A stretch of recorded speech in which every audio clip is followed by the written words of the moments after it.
I guess because he being the middle child, he decided to put himself above all of us. And he's always been that way all of his life. And so it's carried on into his adult life. And we haven't had too much of a relationship. My youngest brother, he and I can get along, but not that well. Again, it's a class issue. If you don't have this kind of money, or if you're not doing this, then you're not worth their time to speak to. Where do you think this family, I mean, this class issue developed? I feel it developed with the way that my father treated them, in the fact that you had to have money to succeed in life, but he pushed the issue to the point where they could not separate money and what life was about. They could not put money past relationships. It had to be combined, a combined issue. And see, I didn't really recognize where they were coming from until my husband also got to see his family, and they're very close. It was a family issue. You know, they still strive to do the best that they can and things and better themselves in life, but they're very close. They're there for one another. They call each other all the time and talk to each other on the phone, where if we send a Christmas card to each other and mine, it's not, you know, it's a miracle. It's not something we do. Thank you very much. Welcome back. Did you have any comments about what you just heard? It sounded to me like we were basically having described for us what we were talking about before our break, which is, again, the last person talking about in her family it was one way, and then going and visiting his family and saying, this is very different. Right. The first person, maybe it's because I'm a therapist, I'm skeptical. I can't imagine families being so wonderful and so supportive. There's got to be something going on there. Oh, Ruth. Somebody's not saying something. Yeah. Well, I think it's merely a matter of style. And I think she's probably accurately reporting at least her family and sure. perhaps many Asian families, in that style is to not show the conflict, but find some diplomatic way around, some kind of solution that doesn't jeopardize anybody's esteem, so they don't lose face. Yeah, good luck though. I think that's really hard, and I think setting up those expectations is really going to be difficult. I know in my family that, you know, she got more than I did, you know, and finally saying, you're right, this time she got more than you did. Right. Rather than trying to keep it even and keep it balanced and keep, right. you know. Because it isn't going to be fair. Right. It just isn't. Let's take a look at our last two categories of closeness that we began before the break. Now, we have apathetic siblings. Siblings who have little interest or contact with one another and no feelings of loyalty or connectedness. You know, and you hear the phrase, well, we were just never close as children. Kind of reminds me of the woman who talked about the Christmas cards. And hostile siblings keep their distance out of deep feelings of rage and resentment that have accumulated over the years. In fact, some fight whenever they see each other. So we've moved then in those last two categories to either no estrangement, almost, it sounds like estrangement, no contact, or when we do, you know, there's that instant clash. Yeah, either a lack of skills, not having learned them from watching their parents, or a lot of anger, or some kind of an addiction. Okay, okay. Well, and it's also, I think, in terms of the hostility, what kinds of issues do you think would create that kind of deep-seated pain for each other as children, in your experience? My experience has been step families are a hotbed for this. Okay. You know, I had you all to myself, and then he moved in, or she okay. moved in, and I didn't have to share my room, and now I do, and there's not enough money. I mean, that is the hotbed for that type of feeling. Okay, so go ahead. It's almost interesting that I'm not seeing it as a purely hostile, or one that verges on being purely hostile. Most of the time they're much more mixed than that and fall in the earlier categories, because that sustained hostility is just, it's difficult. And I was thinking the last two categories as being, there's almost a hybrid between them. Those people who estrange, and if they're forced together, then they're hostile, and it's that kind of, you know, I don't want to be around you, but when I'm forced to at a funeral or a wedding or something, then you're on my list of lousy people. So it'd be real interesting to see somebody who is that consistently hostile toward a sibling. it could be something like a mental illness, or Could something be. or some kind of chronic debilitating illness that means that you as a sib have had to take a back seat, that sort of thing. Well, and it also, when I have seen this really come into play, is around usually the death of a parent. We start talking about wills, and we start talking about financial wrangling.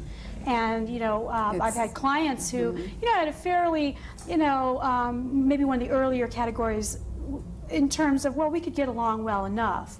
And then the issue of money and entitlement comes up, and you really do see those old, almost childlike, grabbing the toy from each other kind of responses. This is the seed. The resentments, they say, are like weeds, you know, they get planted. The first stage of resentment is the initial wounding. You didn't get something, or you felt entitled to something that she got. Stage number 2 is you build your case. You find more reasons to support that that person really isn't as good or is whatever. So you get other family members involved. And then the third step is the desire for revenge. I want to get even. I want you to know how it feels. Okay. And that's what we see happening for years and years and years in families. And like you said, once you begin, particularly in the collecting evidence place, I mean, it's easy then to distort pretty much any interaction in that filter of, well, see, here it goes again, or see, this must be what that person meant. And getting your other brothers and sisters to support you, you know, to build your case. Absolutely, building alliance. You know, that brings us to the next group of handouts I wanted to look at, about those alliances and what exactly happens early on to prepare us for these changes. This is from Factors Determining Closeness and Distance from Frances Klagsburn's book, Mixed Feelings. She talks about family modeling by parents with their siblings, cultural norms, opportunity and availability, personal compatibility, or even age between siblings, saying that, you know, the closer we are together, perhaps the more both closeness and competitiveness we'll have. So let's take the first one in terms, I know there's a lot to read at once. Did she have any children? I know. The first one we'll look at has to do with parents modeling how they interact with their own siblings, which I think is a valid point. Being able to see what is the norm here, and that I think gets entwined with culture, as you were speaking about. Certainly, and I think it's probably changed in the late 20th century because we have these nuclear families where the relatives, the sibs of the parents, are in Maine or Georgia, and you don't even get to see. I mean, the relationship between sibs is a postcard on vacations or a Christmas card at the holidays, and little more. That's the one trip every 5 years out to visit you, and that's it. So it becomes very strained as to know what sibs should be like. But that's the role modeling, is that you kind of go and do your own thing. Yes. That's the role modeling we get. Oh no, that's yes, exactly. Yeah. A lot of times for a lot of families, Okay. and partly because of our culture. Yeah. Probably because our culture, and then you mentioned in your family. Now, you're culturally, what was the cultural For me, I'm Lithuanian. Lithuanian, okay. And did you get a chance to see your parents interact with their siblings, or did your parents come here without them? They came over on the boat, so my interaction with my family in Lithuania was really 1 or 2 trips. Okay. So all I heard was what a wonderful daughter my mother was from my mother. You know. And how could I not be as good as she was, because she never did that to her mom, you know. She was always a good girl and always listened. But I never got to meet my grandmother, so I never got the whole story. So we never got to check that out, did we? Okay. But my children get the role modeling of a family as people you see once in a while and write cards to. We do have family reunions every couple of years on my father's side. Each sibling hosts a reunion, and that really has helped keep everyone in touch. I know my family is actually a fairly small family. My mother's an only child. My father has 1 brother, and I have 1 sister. And so in terms of an opportunity to see this, what I did get to see is that my father and his brother do stay in close contact, and even though there's 4 years between them. And I don't know how much of a role that has to do, but my sister and I often, we probably talk at least once or twice a week, and we do live in separate parts of the country, but that is sort of, in my family, that was the norm. You just keep in contact with each other. And I'm sure my father and his brother occasionally fought. I never got to see it, but they're so different in temperament, I can see that happening.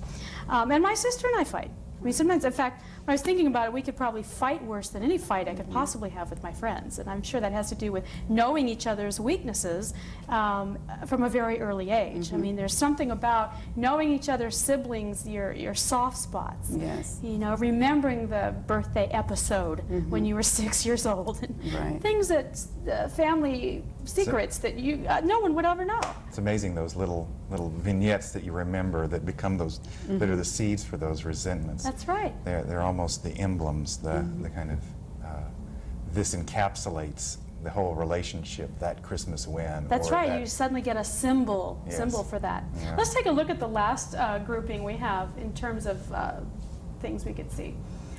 There is research that shows that the tightest bonds tend to be sister to sister, which is interesting, and that parental influence, or what the parents literally do or don't do in regard to their children, that influences children's attitudes toward each other. So in our final few seconds together here, I know we've covered a lot of that in terms of our parents treating each other different ways. So if you have a final word of advice to parents with their children in terms of helping their children grow up to be good siblings with each other, what kind of words of wisdom might you have?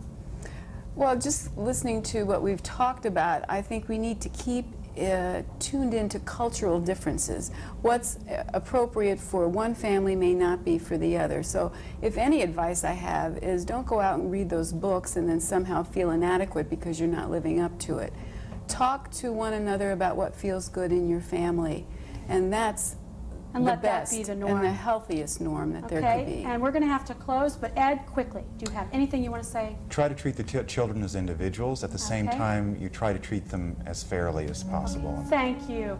And thank you for joining us. Join us next week when we take a look at menopause. I'm Mary Crocker Cook. Good night.